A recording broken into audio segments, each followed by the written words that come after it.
Hello and welcome to the RPMGA channel. My name is Salom and today we review a Jeep.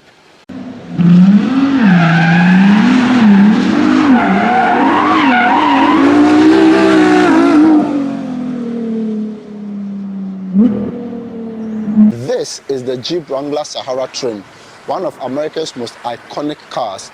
Jeep's heritage stems from its boxy, functional design and utilitarian purpose. It started out life as a military vehicle in World War II, and after the World War, it transitioned into civilian production. Now, the Sahara trim in particular gives you luxury and ruggedness, which means you can take it out for hardcore off-roading whilst doing it in style and in comfort. Now, the question we want to find out today is, can you use this car as a normal everyday drive? Let's find out.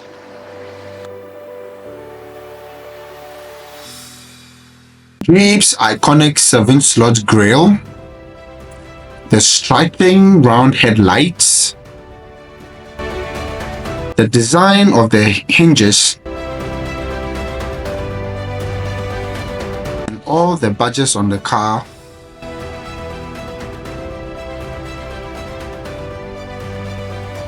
clearly spells out the Wrangler's presence anywhere you go. At the back, you still get the same bold designs and looks.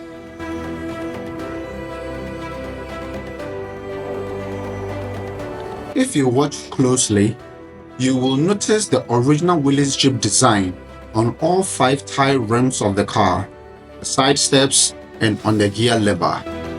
This brings us neatly to the interior.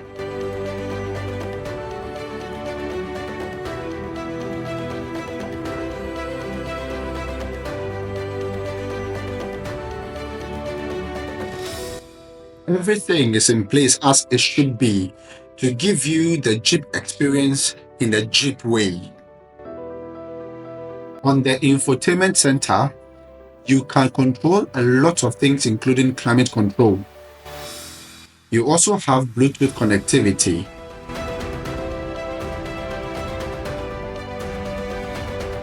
Radio and a reverse camera, just to say a few.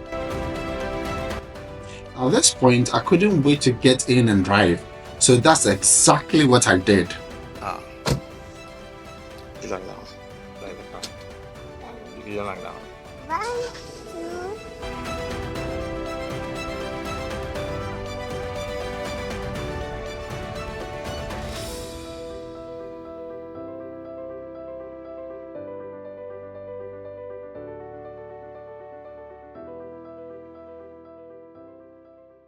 Now, when we get on the good roads, the tarred roads, the car really feels at home. The car is big. Make no mistake about it. It really doesn't look its size, but it's big. I mean, from where I'm sitting, you could tell from the hood, it's really up there. And in turning, you might think that, oh, size doesn't really play a part, but in turning, you can tell, like the car is big. For some big cars, when you're driving, you are scared because it takes almost the whole road, like on your lane, so you are a bit worried. But this one, no problem at all. Amazingly, this car has an incredible turning radius, which makes a 3.10 easy.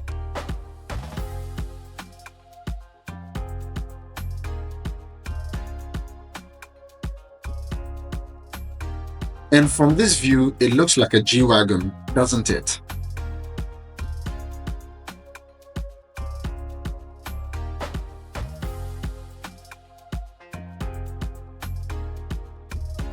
It is very, very comfortable. That is the Sahara edition. It's the luxury and trim of the Jeep Wrangler. Everything works perfectly well.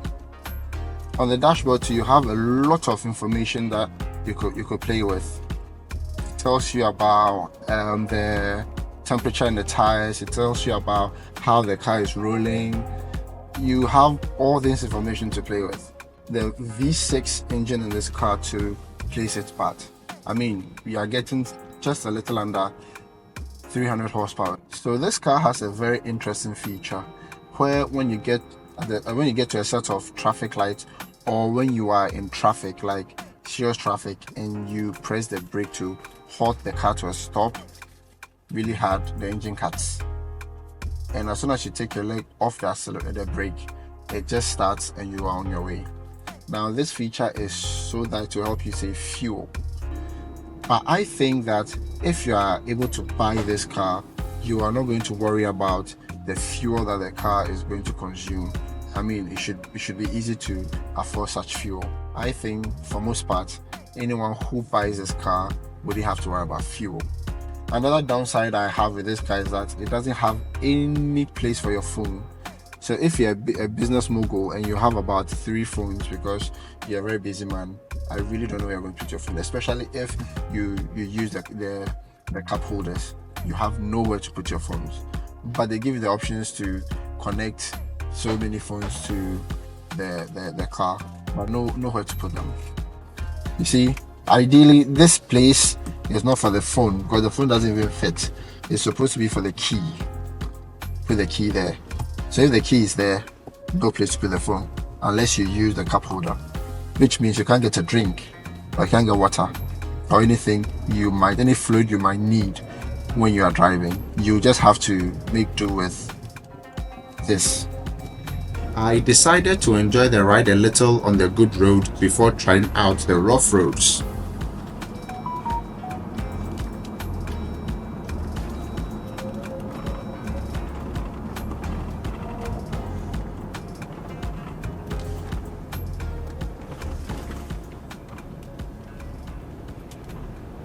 This is the main reason why I wanted to review this car, and it's because, believe it or not, all the nice places, no, I wouldn't say nice places, all the places that have really rich men have really rough roads. So for you to connect from one point to the other, you may have to go through some rough patches.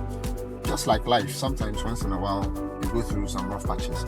If you have the equipment, the necessary equipment, I mean, you just go through easy. It's the same as this. For most of the roads, they are so bad, it's not friendly if you have a car that hugs the ground. Fortunately for this car, I can just go through this rough road easy without having to worry, without having to clench my bottom, hoping that I don't scratch the car or I don't scratch the under of the car.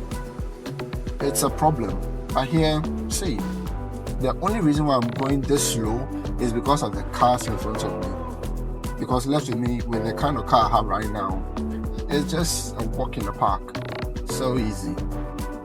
Now, when you get to places that are really like the potholes are literally manholes, easy too. Because the ride is really high, very high, and that is not a problem. So you really aren't disturbed or troubled. I'm going to go around this roundabout to give you an idea of what I'm talking about.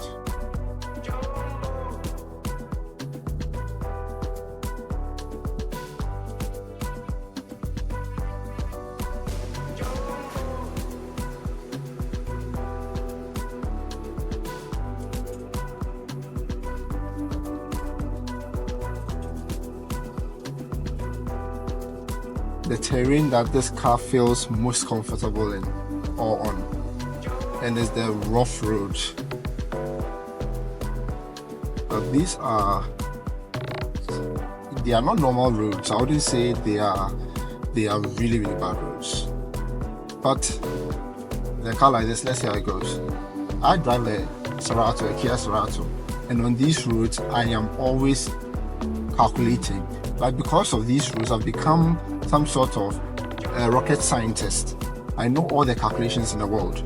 But with this car, you don't have to be a mathematician or a rocket scientist. That's easy.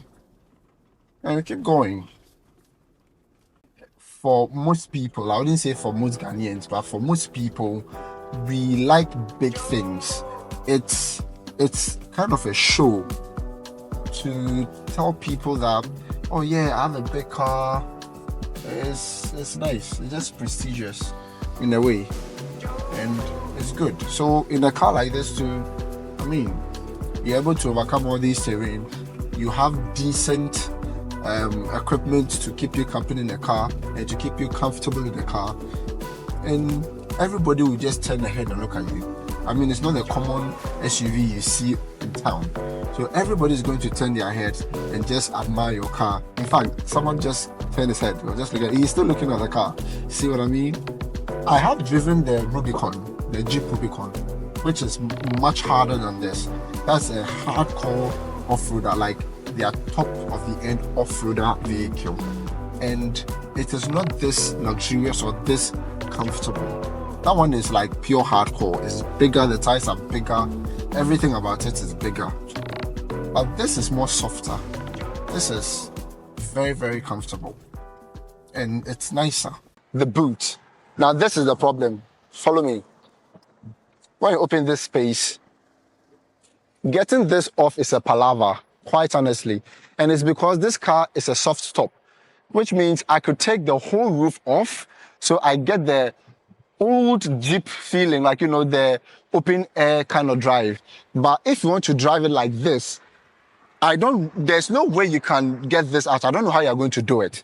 And this is where you can park it. As you can see, some of our gear for recording, we have been able to push some in, but this is the space you have to put all your things in. And this is a major setback. I mean, I'm sure in order to do this, it's a lot of work. So imagine you put everything in there, you pack it up, you have to put this thing back there, close it, drive to wherever you're going, do that all over again. It's so much work. To solve the issue with the boot, simply get the hard top. Now, my overall take on this car is that it's a great car to drive. It stands out as a good balance between looks and function.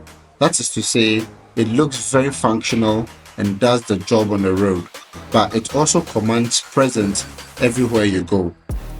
If you are considering to buy an American show-offy SUV off-roader and you don't have a problem where you put your phones, then you should consider this car. This brings us to the end of this video. See you in the next one.